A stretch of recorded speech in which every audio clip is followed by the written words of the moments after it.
Olá a todos, mais uma vez estamos aqui dando seguimento ao nosso treinamento de NR12. Estaremos falando agora do assunto componentes pressurizados. É o início do vídeo 14. Pressurização é a forma de igualar pressões no meio líquido ou gasoso. Ambientes fechados, pressurizados, possibilitam o funcionamento de máquinas quando o ambiente externo é adverso. Um exemplo disso é um avião a uma grande altitude. Aviões como os caças têm a cabine pressurizada. Então vocês estão vendo aqui as imagens. Normalmente onde tem máquina e equipamentos se tem pressurização. E vocês observam uma mangueira presa aqui no suporte, na mangueira também. Porque quando existe uma determinada pressão com chance de soltar, precisa haver maneiras de evitar esse tipo de ocorrência. Pode atingir alguém e machucar alguém.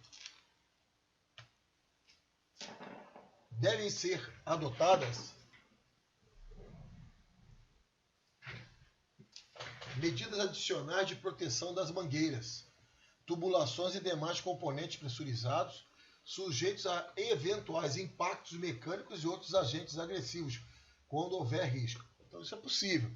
Um local onde vai estar as mangueiras, tubulações pressurizadas, precisa seguir um corredor adequado.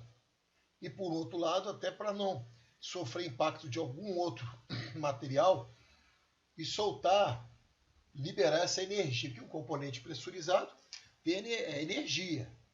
E a energia descontrolada pode levar alguém a se machucar. Então, energia elétrica, energia pneumática, energia hidráulica, são tudo coisas que, na energia hidráulica e pneumática, por exemplo, tem pressurização. As mangueiras, tubulações e demais componentes pressurizados devem ser localizados ou protegidos de tal forma que uma situação de ruptura desses componentes e vazamento de fluidos não possa ocasionar acidente. Já está dizendo, está pressurizado, se liberar ali o fluido de maneira descontrolada, pode atingir alguém. Dependendo, isso estamos falando de forma de pressurizado, mas pode estar aquecido, a substância está quente, e isso gera mais já agravante no acidente. As mangueiras utilizadas nos sistemas pressurizados devem possuir indicação da pressão máxima de trabalho admissível, especificada pelo fabricante. Então, onde tem equipamentos pressurizados, normalmente tem medidores para medir essa pressão. E ali precisa ter controle para isso, para manter a pressão máxima de trabalho. Se ultrapassar de maneira acidental, ultrapassar isso aí, tem que haver um recurso para que venha aliviar essa pressão. Os sistemas pressurizados das máquinas devem possuir meios ou dispositivos destinados a garantir que a pressão máxima de trabalho admissível nos circuitos não possa ser excedida. Então isso aí foi o que eu comentei agora no slide anterior, até de aliviar a pressão, um recurso para poder cortar a pressurização. Queda de pressão progressivas ou bruscas e perdas de vácuo não podem gerar perigo. Então, se isso tem o risco de acontecer, tem que ser de maneira tal que seja um risco aceitável e não uma coisa que possa gerar uma condição perigosa. Quando as fontes de energia da máquina forem isoladas, a pressão residual dos reservatórios e de depósitos similares, como os acumuladores hidropneumáticos, não podem gerar risco de acidentes. Os recipientes contendo gases comprimidos, utilizados em máquinas e equipamentos, devem permanecer em perfeito estado de conservação e funcionamento e ser armazenados em depósitos bem ventilados, protegidos contra quedas, calor e impactos acidentais. Então, quando você tem recipientes pressurizados, alguns, não todos, tem que ser verificado em NR13 se eles têm algum enquadramento vaso sob pressão. Então, depende do cenário. Aí verificar isso para quê? Para que venha a também aplicar NR13 dentro desse contexto, se for o caso, logicamente. As atividades de montagem e desmontagem de pneumáticos com rodas das máquinas e equipamentos não estacionários que ofereçam risco de acidente devem ser observadas as seguintes condições. Os pneumáticos devem ser completamente despressurizados, removendo o núcleo da válvula de calibragem antes da desmontagem e de qualquer intervenção que possa acarretar acidentes. Então você vê que isso aqui é uma instrução importante e essa instrução ela tem que ser traduzida adequadamente e colocada em procedimentos de trabalho, em caso de quando os pneumáticos. O enchimento de pneumático só poderá ser executado dentro do dispositivo de clausura ou gaiola adequadamente dimensionada, até que seja alcançada uma pressão suficiente para forçar o talão sobre o aro e criar uma vedação pneumática. 12.7.8. Para fins de aplicação dessa norma, considera-se seguras não suficientes para provocar danos à integridade física dos trabalhadores. A limitação da força das partes móveis até 150 newtons.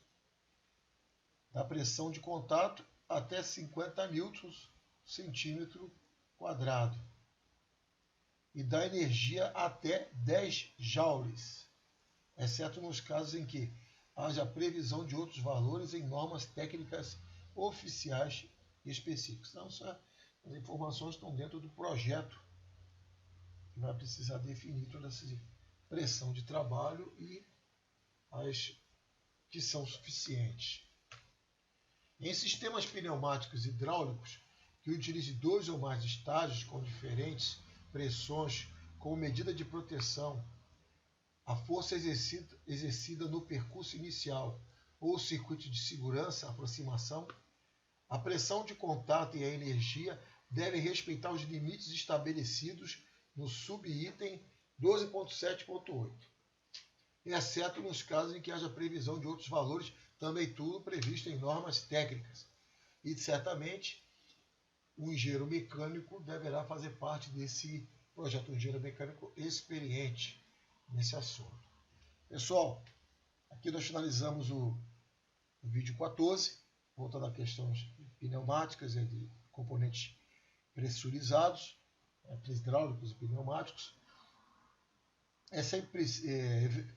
Precisa-se ter a manutenção preventiva desses equipamentos, somente as mangueiras, trabalhar bem a questão do ciclo de vida das mangueiras, elas estarem presas de maneira tal que, se tiver o risco de soltar, não rechicoteie em alguma pessoa por perto ou libere substância sob pressão, substância que pode estar aquecida ou outros tipos de substância. É importante ter isso de maneira segura. Então você vê que a NR12 é bem ampla e não é uma norma para se trabalhar com somente alguns poucos profissionais. Tem que ser equipes de diversos conhecimentos, especialidades, engenharia elétrica, engenharia mecânica, automação industrial, engenheiro de segurança. Então, bastante profissionais, bastante especialistas envolvidos nesse projeto para que venha se projetar realmente uma instalação segura. Se tiver dúvidas, nos envie a sua dúvida pelos nossos canais, estaremos respondendo o mais breve possível. Boa sorte e bons estudos.